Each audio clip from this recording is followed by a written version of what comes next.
DateLine. Headline breaking news with more snark than the legal limit allows.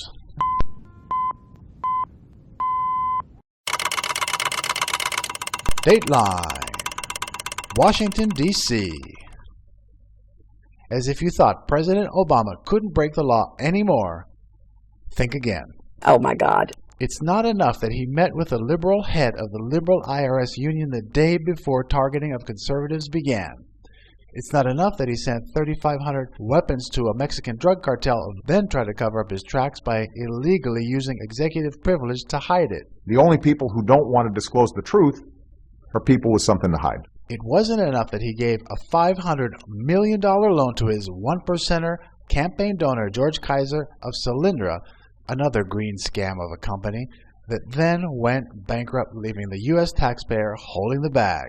Oh my God! It's not enough that he broke legislative law so many times that he has set a record of 9 unanimous losses in the Supreme Court. Loser. It wasn't enough that he broke the law by not informing Congress of his Bergdahl for 5 Taliban terrorist swap. It's a disturbing pattern. But he has gotten so brazen as of late, he even tells people about his breaking the law. Get to the point.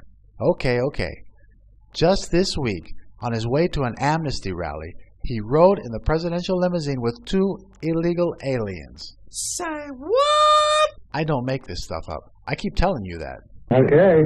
He even admitted to everyone at the rally that he, the President of the United States, aided and abetted felons by transporting 2 illegal aliens to the rally. Now, clearly, President Obama broke our laws. And as if that wasn't enough of an embarrassment to the office of the president, for more pandering for the Latino vote, Barack Obama, for the first time in presidential history, changed the official car horn of the presidential limousine. Say it ain't so. It used to play Hail to the Chief when he arrived. But when the president arrived at the amnesty rally with 2 illegal aliens, the presidential limousine car horn played a different tune.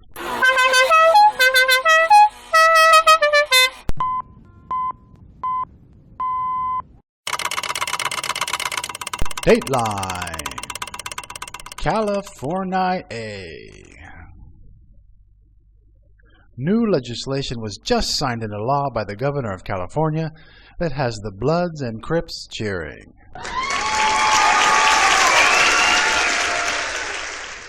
In another attack on the Second Amendment on the loony left coast, this law will allow family members to turn in their relatives with guns. Say what? Ha! You thought the book 1984 was a fantasy. What? It's true. People in Cali can turn in their relatives that have guns if they think they are a threat to themselves or others. Or if they're just pissed off that you keep leaving the toilet seat up. I wonder how long it will take for a married couple to start turning in their spouses just to win a custody battle. Get to the point. But I digress. Good to see the California legislature has their priorities straight. Of the 50 states, 57 states. My apologies to the most brilliant president in the history of the United States. Of the 57 states, California has the highest poverty rate in the nation. Wow. But that doesn't stop California Governor Jerry Brown, otherwise known as Governor Moonbeam,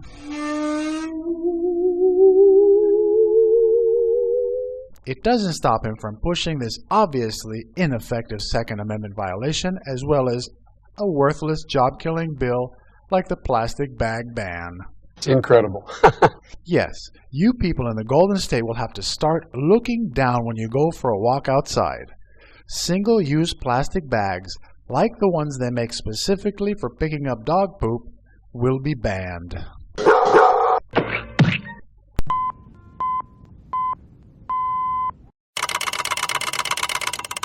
DateLine.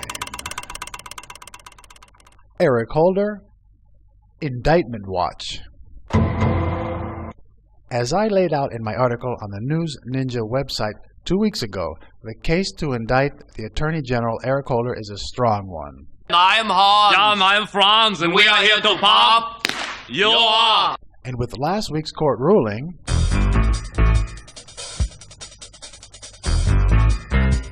Contempt charges will proceed, and as some have said, the loss in the courts is what caused Holder to resign. That's the fact, Jack! That's a fact, Jack! Tom Fenton, president of Judicial Watch, a public interest watchdog group that has regularly battled Holder's lawless DOJ in the courts, has said, quote, "I don't think it's any coincidence he's resigning as the courts are ruling the fast and furious information has to be released." Unquote. But it also looks like he's trying to make his successor the fall guy for his illegal activity. Something only a coward would do. We have always been a nation of cowards. What's the matter with you? Stanley M. Brand, who specializes in defending witnesses facing government investigations with years of experience as a former general counsel to the House, said, quote, "The suit is in his official capacity, so I think the new AG, whoever that is, will be substituted as the defendant in the suit under federal rules of civil procedure. It should have no bearing on his departure or his life after the service as AG." Unquote. So if Mr. Brand is correct, Holder just might skate on criminal charges from the House on the Fast and Furious bloody debacle. But his covering up of the cylinder kickbacks and the DOJ's witness tampering and cover-up of the IRS targeting scandal just might land Eric the Coward in jail. Amen, brother. Amen. And I can guarantee you one thing, that once the Fast and Furious documents are released, there will be civil charges against Holder and his boss filed by some, if not all, of the family members of the hundreds killed on both sides of the Mexican-American border because Holder and Obama sent over 3,500 weapons to the Sinaloa drug cartel in Mexico just to make the argument for a curtailing of our Second Amendment rights. Mr. Holder? Shame on you. And? Shame on you, Mr. President. Boy, we work well together.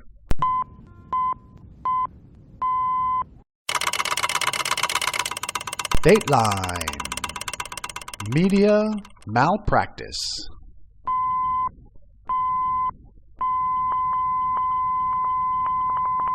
Cheryl Atkinson, who once was an investigative reporter for the CBS News up until she started investigating the Obama administration. Bad girl. After trying to actually report the news, she was sidelined and eventually forced out as the once government watchdog CBS News became another public relations wing for this White House. Boo! You suck! As an example, listen to this delusional statement by White House spokesman Josh Ernst. I think that there have been a number of situations in which you've seen this administration intervene in a meaningful way that has substantially furthered American interests and substantially improved the tranquility of the global community. And the CBS reporter that was sitting there at the time not only didn't ask any real questions about this completely ridiculous statement, but sat there with what can only be described as a glowing Kool-Aid smile. Kool-Aid, Kool-Aid. For the very best drink you ever made. Kool-Aid, Kool-Aid. Be sure that the envelope says Kool-Aid. Get to the point. Getting to the point, sir. Okay.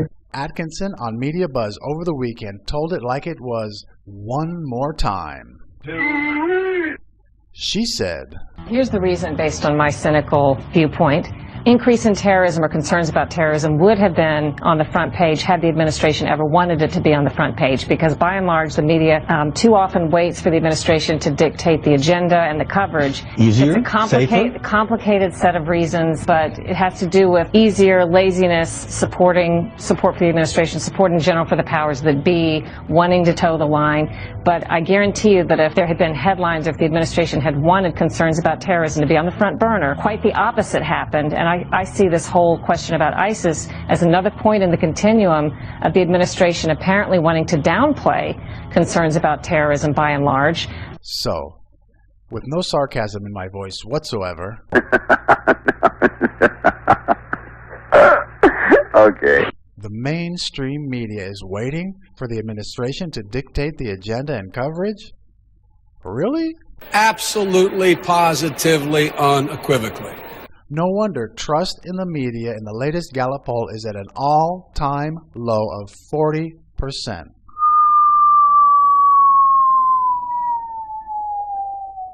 Shockingly enough, Right. Just kidding. The president that the mainstream media has tied their journalistic integrity to is also down to, and barely holding on to, a 40% approval on Gallup as well. Your master is a loser.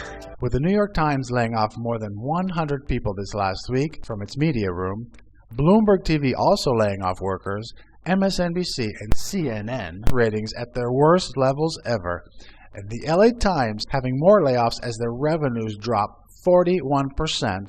Oh my God. You would think that the loony liberal ideologues in these dying media lapdog companies just might look at Fox News and its record-breaking viewership and realize that maybe it's time to become real reporters once again and pull their heads out of their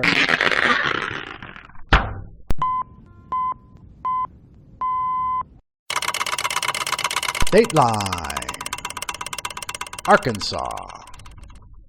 As the prospects of keeping the Senate look more and more bleak for the Democrats, the rank and file are looking to blame Harry Reid. Wow. Because, Yes. well, to blame Obama, well, you know. South Reagan! South Reagan! South Reagan! South Reagan! South Reagan! As I have said many a time here on the Ascend Conservatism show, Harry Reid has destroyed the legislative branch of the United States government. He has been the last stop for every single bill coming out of Congress for the last 7.5 years.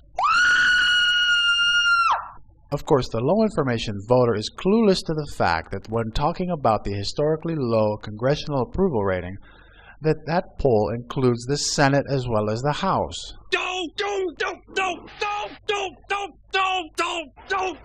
So the 12% Real Clear average is 100% owned by Harry Reid. That's the fact, Jack! With a large majority in the Senate, he still won't bring up bills from the House, even if they are written by Democrats in the House. Say what?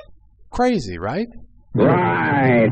Reid has over 350 bills, a ton of them bipartisan bills, sitting on his desk with what I have called Reid's absolute veto power without even considering bringing them up for a vote in the Senate. Get to the point. The point is, Democrats, and more importantly their donors, are finally realizing that Harry Reid is an anchor that will weigh them down and make them lose the Senate in the midterms. That was really hard to do. Of course, they are also sick of Harry Reid's perverted obsession with the Koch brothers. The Koch brothers, Koch brothers, Koch brothers, Koch brothers, Koch brothers, Koch brothers, Koch brothers, Koch brothers, Koch brothers, Koch brothers, Koch brothers, Koch brothers, Koch brothers, Koch brothers, Koch brothers, Koch brothers, Koch brothers. Senator Mark Pryor of Arkansas agreed with the donors at his $1,000 a plate fundraiser. He said, quote, "I think possibly the best thing that could happen to this institution," meaning the Senate, "this election cycle would be if Senate Minority Leader Mitch McConnell gets beat and Harry Reid gets replaced." Unquote. Anarchist? No, Harry, he's not an anarchist. He's just sick and tired of your disastrous 7.5 years as Senate Majority Leader ruining the Senate. In a month from now, Harry, Donald Trump is going to make you a personal visit. You're fired. You're fired. You're fired. You're fired.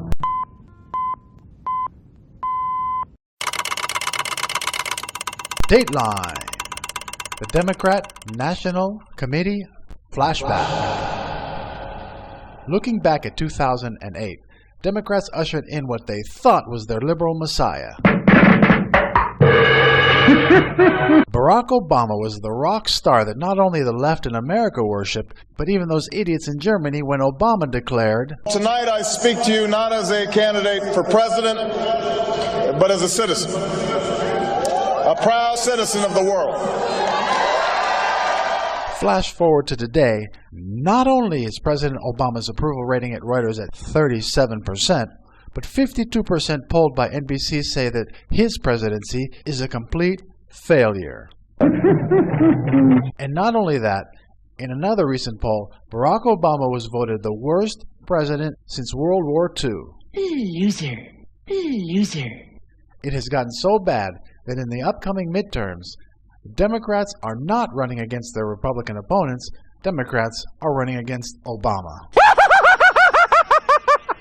If you don't believe me, listen to Allison Lundgren Grimes, the Democrat challenger in Kentucky's Senate race. I'm not Barack Obama. But she's not the only one. Senator Mary Landrieu of Louisiana also ran an ad earlier this year that featured old footage of her saying that, quote, the administration's policies are simply wrong, unquote. Wow. Democrat Senator Mark Udall of Colorado, who said that he is, quote, the last person the Obama administration wants to see walking across the White House lawn, unquote. And Democrat Kay Hagan of North Carolina is running anti-Obamacare ads. Wow. So, Mr. Obama, how does it feel to go from Messiah to pariah?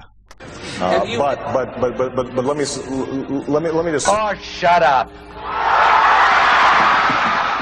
But you crooked Democrats trying to con the American people that you are anti-Obama, we here at DateLine will not let you get away with it.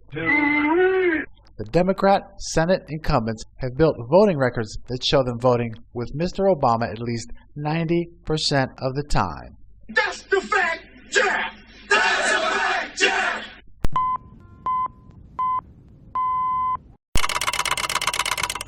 And that's DateLine for this day, October 6th, 2014. Stay tuned.